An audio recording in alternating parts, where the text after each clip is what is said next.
बिस्मिल्लाहिर्रहमानिर्रहीम। एक अंधे गैर मुस्लिम बूढ़े ने हज़रत उमर रज़ी अल्लाह ताला अन्हा को हज़रत अबू बकर रज़ी अल्लाह ताला अन्हा के बारे में क्या शिकायत की।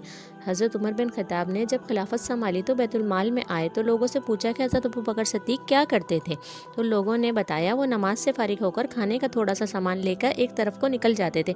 आपने पूछा कहाँ जाया करते थे। लोगों ने कहा ये नहीं पता, बस इस तरफ को निकल जाते थे। हज़रत उमर रज़ी अल्लाह ताला अन्हा ने खाने का सामान लिया और उस तरफ को निकल गए। लोगों से पूछते हुए कि हज़रत अबू बकर सिद्दीक़ किस जगह जाते थे। पता चलते चलते एक झोपड़ी तक पहुंच गए। वहां जाकर देखा कि एक बूढ़ा आदमी है जो अपने दोनों आंखों से अंधा है और इसके मुंह पर फालके बने हुए हैं। इसने जब किसी की आने की आवाज़ सुनी तो बड़े गुस्से में बोला, पिछले 3 दिनों से कहाँ चले गए थे। हज़रत उमर रज़ी अल्लाह ताला अन्हा खामोश रहे। इसको खाना खिलाया शुरू किया तो इसने गुस्से से कहा कि क्या बात है, एक तो 3 दिन बाद आए हो, ऊपर से खाना खिलाने का तरीका भी भूल गए हो।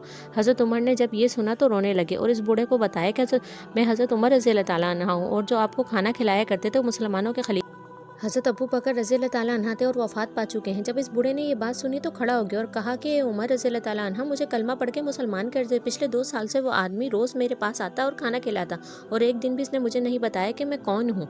अगर आप लोग मेरे चैनल पर नए हैं तो मेरे वीडियो को लाइक करें, सब्सक्राइब